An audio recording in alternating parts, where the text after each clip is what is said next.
Shading. What does this mean? Well, I've talked about this in some other videos, and it's about vowels. It has to do with vowel shaping and shading. We do not want to modify or change the vowel. We do not want to do that. That is a big NO, means no. We don't want to do that. What we want to do is shade. Now, the concept of this is pretty simple, right? So if I draw my little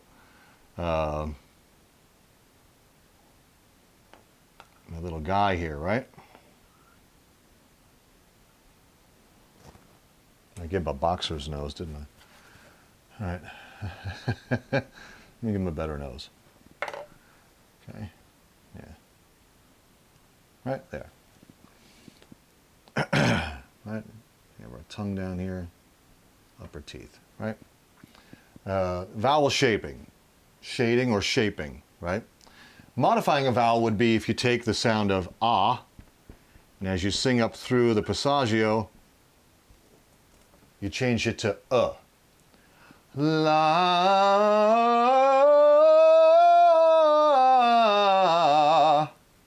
You darken the vowel. You modify it to you actually change ah into and then back into ah again. Okay. How do you do that in the terms of an actual song? When you're singing words, how do you do that? That doesn't really make any sense. How do you shade it? Well, this note is ah and that note is and I have to sing all these notes like with it. It doesn't really make any sense. So the idea is we don't want to do that. We want to work with the resonance and not use basically that example. Well, yes and no. Okay, what we want to do is we want to take the sound of ah, right, and shade it with a little bit of the sound of or the position of it. Now ah occurs, make a bigger face here for you guys, all right, and make a much bigger face, right?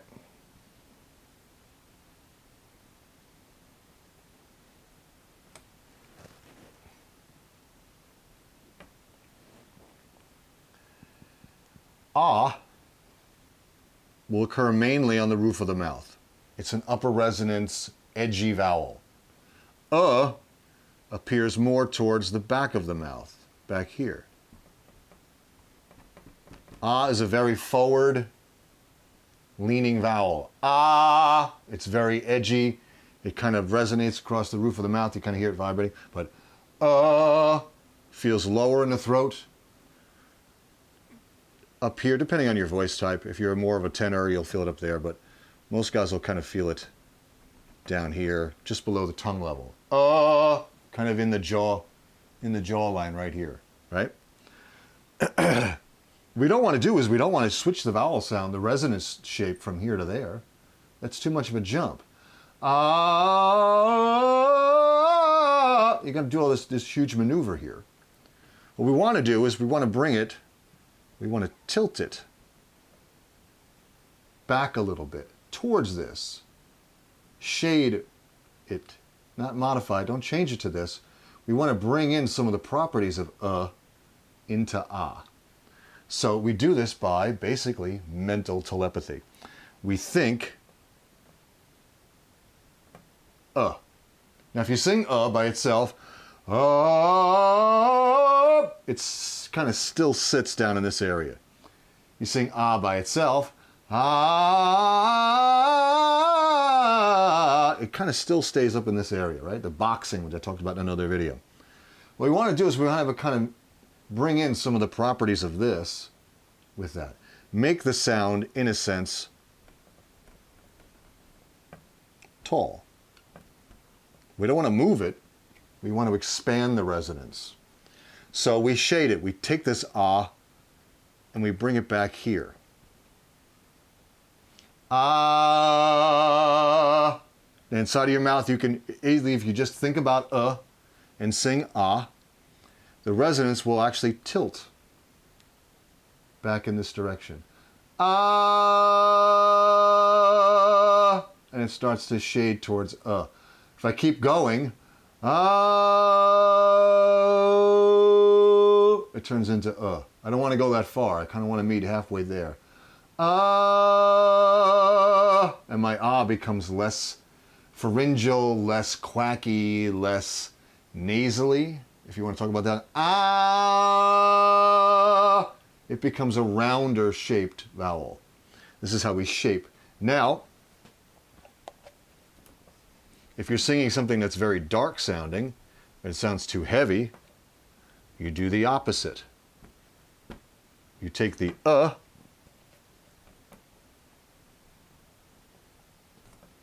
and you tilt it towards the Tilt it up in that direction. You want to feel the the dark sound in both places. We're making it taller. We're not substituting one resonance or one vowel sound for another. We're combining the two. We're shading them into each other, kind of a blend of the two notes. The great way to do the best vowel sound to get this concept is to use the sound of aw, like in the word law, right?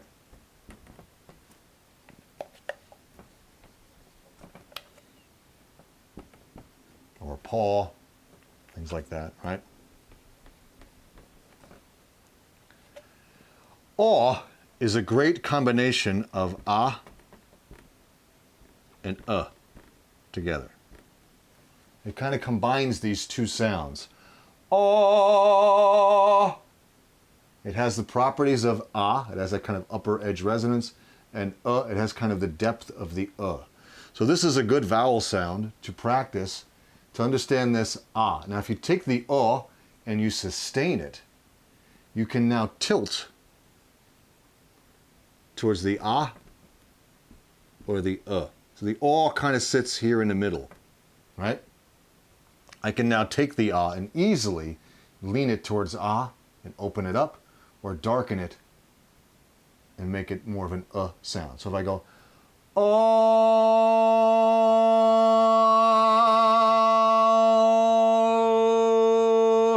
drop my larynx down and I get more of an If I kind of think up and forward, I get an